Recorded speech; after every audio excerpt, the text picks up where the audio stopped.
At F3, we believe in building better leaders, men who lead with purpose in their homes, workplaces, and communities.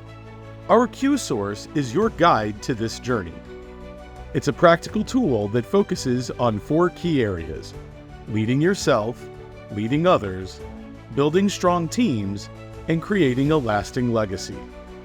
Whether you're looking to improve your personal habits, strengthen your influence, or leave a meaningful impact, the QSource provides actionable principles to help you lead right and live right.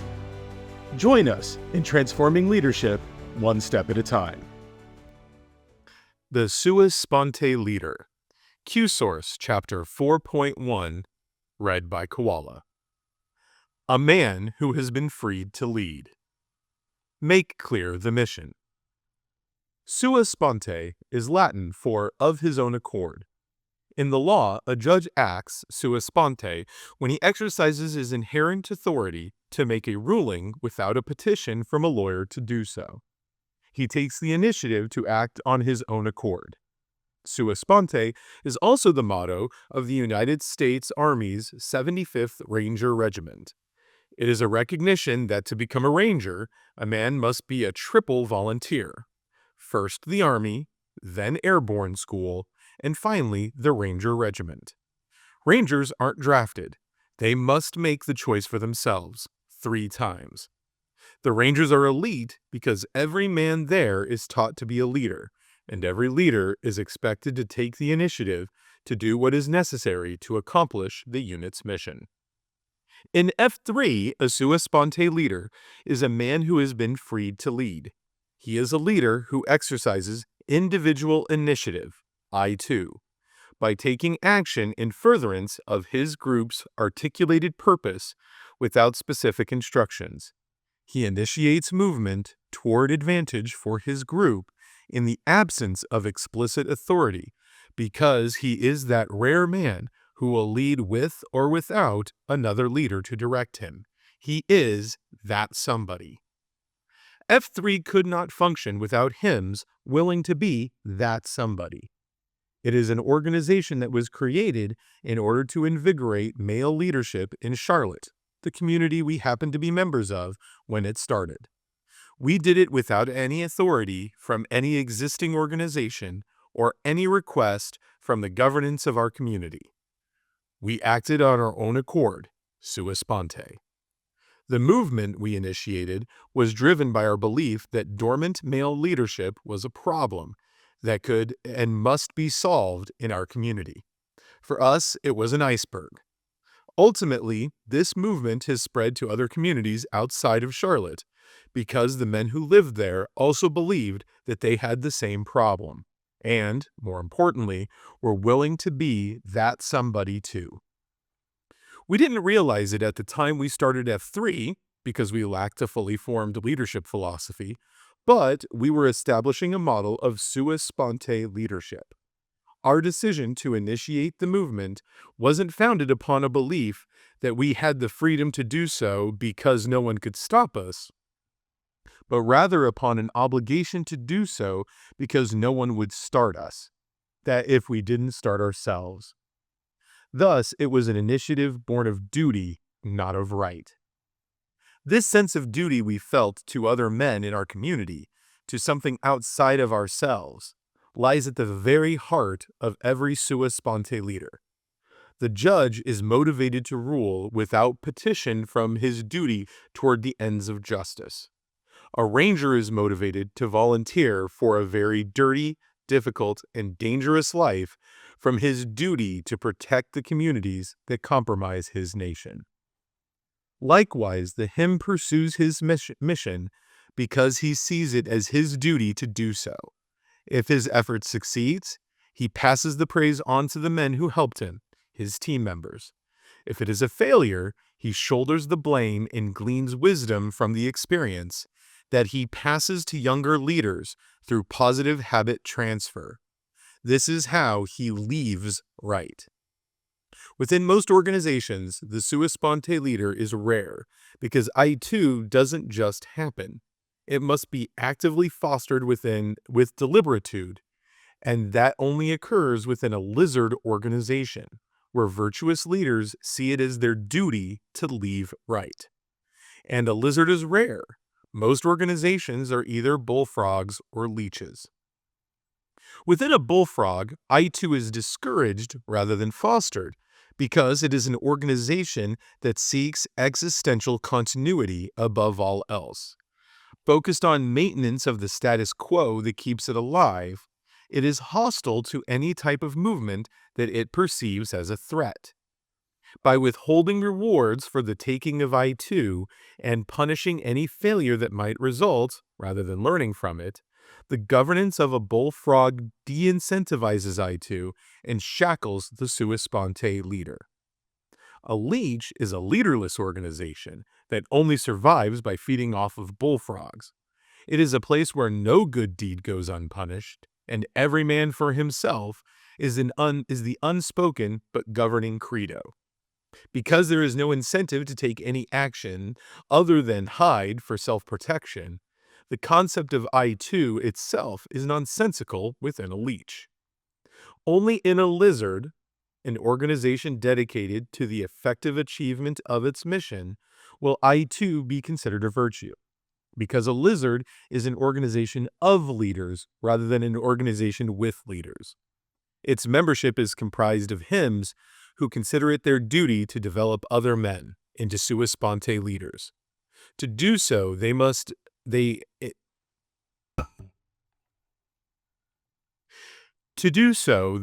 do the three things required to foster I2. 1.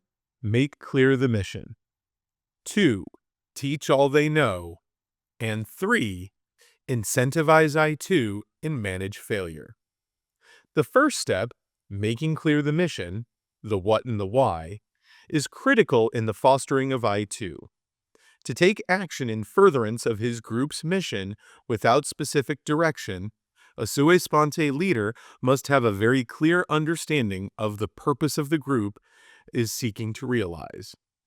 To be dynamic, every member of a team must be rowing the boat in the same direction, and that cannot logically happen unless each man knows where the team is heading. When I joined the infantry, one of the first things I was taught was that the organization's overarching mission was to close with and destroy the enemy. The Army trains and deploys its infantry to close with and destroy the enemy. In other words, to be lethal. That is why it exists as an organization. Everything else is ancillary. As an infantry leader, those 7 simple words told me everything I needed to know about my organization's what and why. The mission was to be lethal. While the Army made the mission clear and trained me in the skills necessary to be an infantry officer, it did not dictate the means and methods by which I was to train my platoon to be lethal. I was charged with the duty to determine the best method for myself and given the freedom to do so through my own initiative. I was freed to lead. Some of the I2 measures I took in furtherance of the mission succeeded, but many were failures, from which I learned wisdom. To pass that wisdom on, so no one else would have to relearn it the hard way, I wrote it down as an SOP, standing operating procedure, for my platoon to use as a handbook, much as I am doing right now. No superior officer authorized or directed me to do that, but I believed that it would make my platoon more lethal, both while I was the leader and after I had gone. Because it furthered the mission that had been made clear to me, I knew that it would further our purpose. 30 years later, I found myself to be a new member of a very different type of organization, a church. As a result of the leadership development process I had gone through in the military, my first task was to discern the church's mission so that I could act in furtherance of it, just in the same way I had in the infantry. I found that my church's stated mission was to be a spiritual home for all people.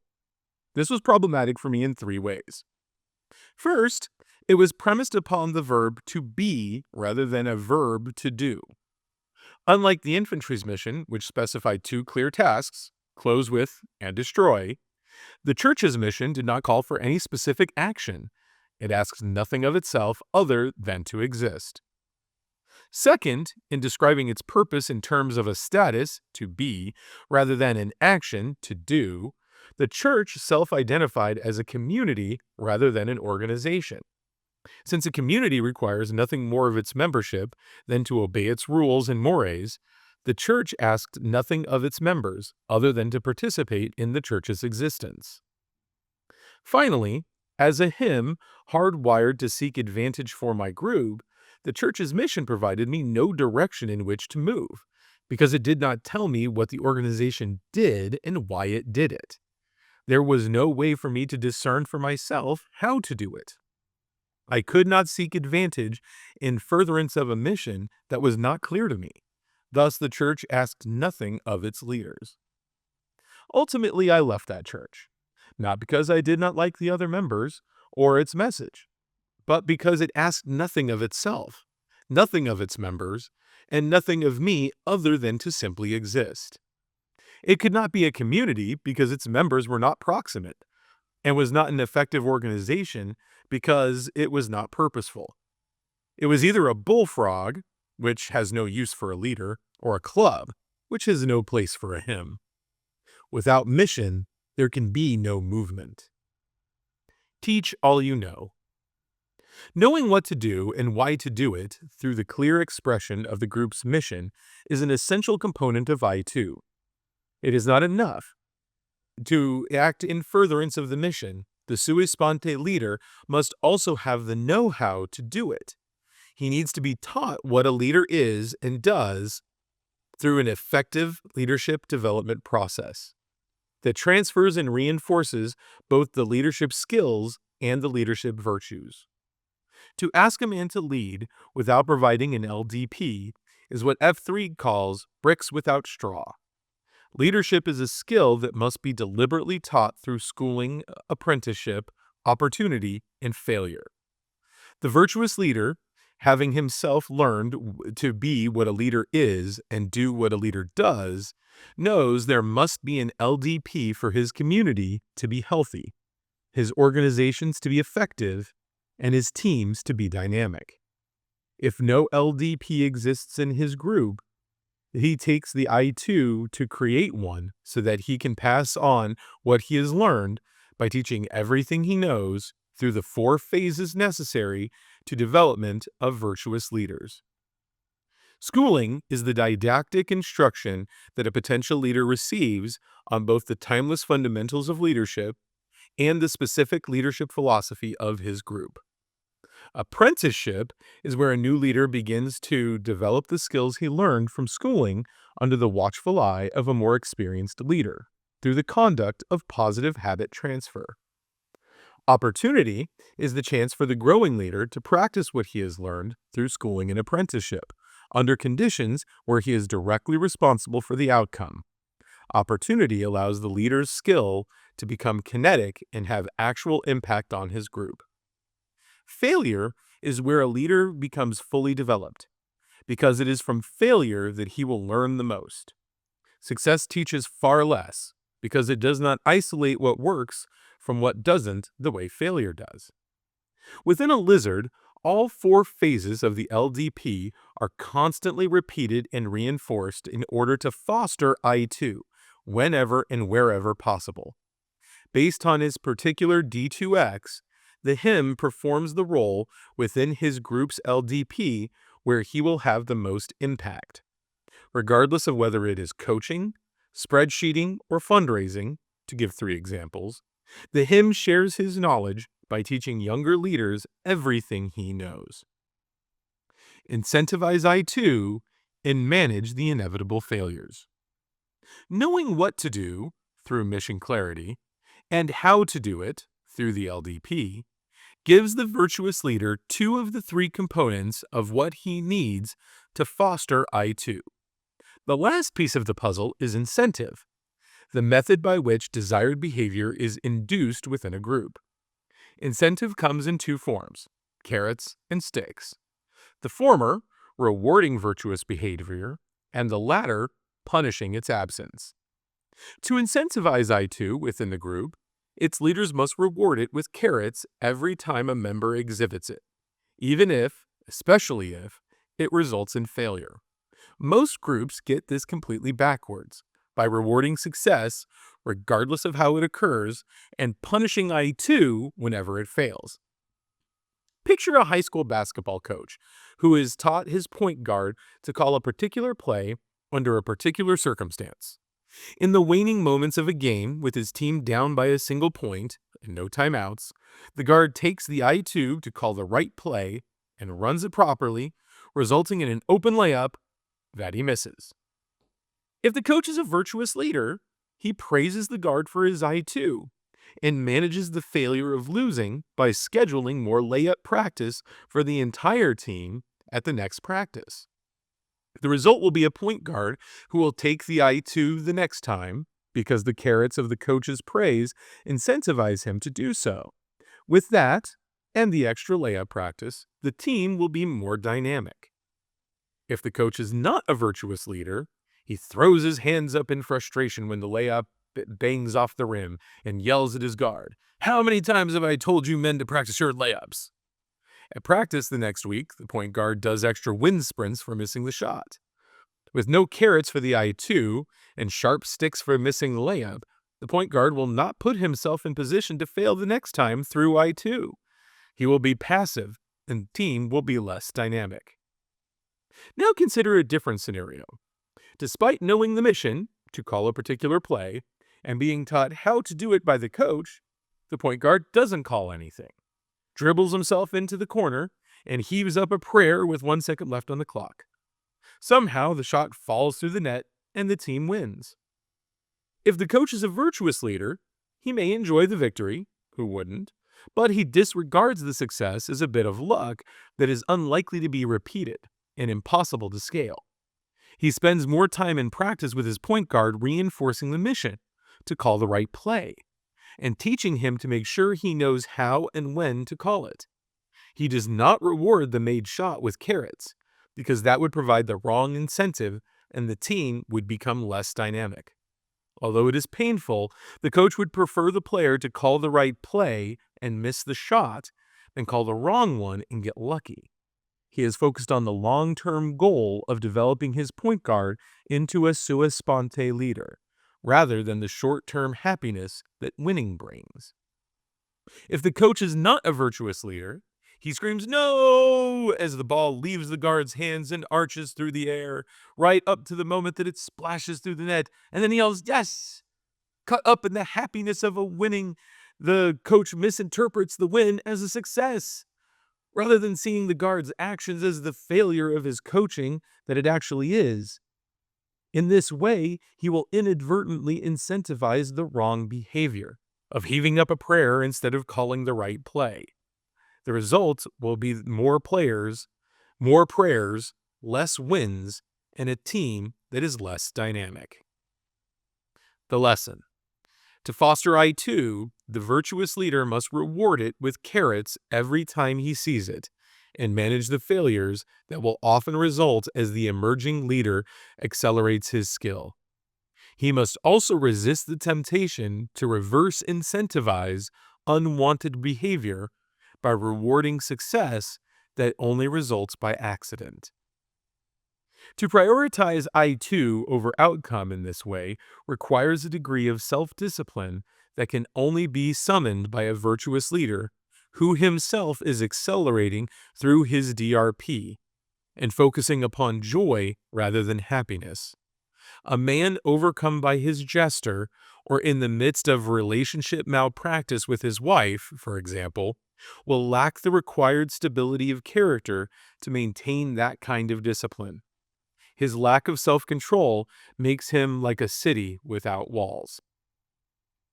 Through the fostering of I2 in his groups, the virtuous leader develops other virtuous leaders, who will then develop more virtuous leaders as they themselves foster I2. In this way, he conducts positive habit transfer, not only with the men with whom he enjoyed proximity during his lifetime, but also with the men he has never met, even men who are not yet born on the day he draws his last breath. This is how a hymn constructs his legacy. He plants the roots of a leadership tree with roots and branches that will extend forever, even though the whispering leaves that grow upon it may never speak his name. Legacy is about what a man does in the life of other men, his impact, not his post-mortem reputation. It is not defined by statues erected in his name, but rather the flesh and blood of the men into whom he has poured throughout his lifetime, the men he has freed to lead. It is human nature for a man to desire recognition for his work, but the length of the shadow each man casts depends not only on how high he stands, but also on the brightness of the sun that happens to shine upon us at a given moment. A man can only control the former, the latter he must trust to divine providence. Thus, whether we are to be remembered in the vein of an Abraham Lincoln, or simply to take our place as a yeoman in the tomb of the unknown soldier, is not our concern. Our concern is only that we become and develop virtuous leaders, because that is our legacy.